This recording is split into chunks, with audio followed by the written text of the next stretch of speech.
Okay, vi skal så bevise, hvordan man finder A ved en potensfunktion. Og der har vi den formel der.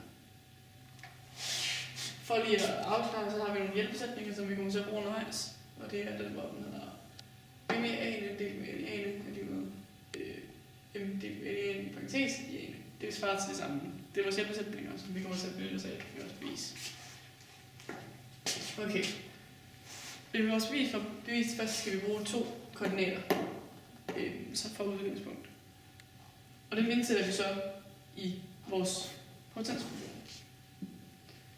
Det skal vi så bruge 2 af, for vi har 2 koordinater, som vi skal bruge, og det indsætter vi så her. Y2, YX, Y1, YX1.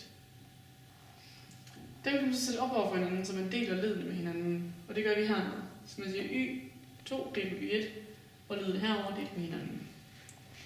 For normale regneregler, så ved vi så, at vi har B begge sider af brygstregen, så kan vi så, de går så ud med hinanden. Så når vi siger B, de går ud med hinanden. Sådan så vi kommer herfra og hertil, hvor den hedder Y2, det er Y1, lige med X2 i A'en, det er med X1 i A'en.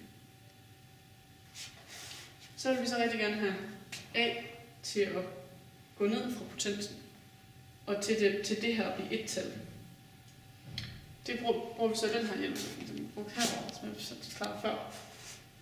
Sådan at vi kommer til at stå som 1-tal, og vi har 1 potens kun. Så fra at komme herfra, så sætter vi x2, det er x1 i parentes, kommer herover, så A, at der er kun en A potens. Så når vi så kommer herfra, så er det så, at vi kan bruge vores logaritmer til at få A, til at få længere ned. Det bruger vi så hernede, så vi indsætter vores logaritmer.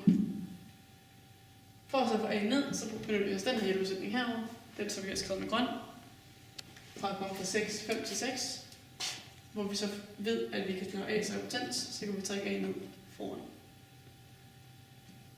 Fra 6 til 5, der ved vi så, og vores normale regneregler, at når vi har et led herovre, som står på gangen, så kan vi dividere det på begge sider, så vi kommer herfra til vores bevis. Så vi deler det led her, logaritmen herovre, med logaritmen herovre, for A står alene, som vi så kommer til at gå herovre. Yes, nu har vi fået bevist formlen, og det næste vi gør, det er så, at vi vil gerne vise et taleksempel.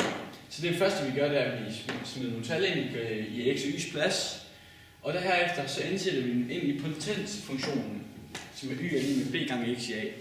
Det efterlader så i punkt 1, hvor vi så har 2 ligninger, men vi skal helst kun have 1 ligning. Så det vi så gør i punkt 2, det er, at vi dividerer ledene med hinanden. Så kan vi så se her, at b det går op i hinanden, hvilket efterlader os til punkt 3, hvor vi så har brug for vores hjælpesætning, som Alexander gerne vil fortælle lidt om. Ja. I punkt 3 til 4, der putter vi vores første hjælpesætning ind. Og så fra 4 til 6, eller 4 til 5, der bruger vi logaritmer. Og så fra 5 til 6, der bruger vi vores hjælpesætning, som vi har fået at vide herovre. Og så fra 6 til 7, der får vi A til at stå alene ved at dividere vores 2 logaritmer.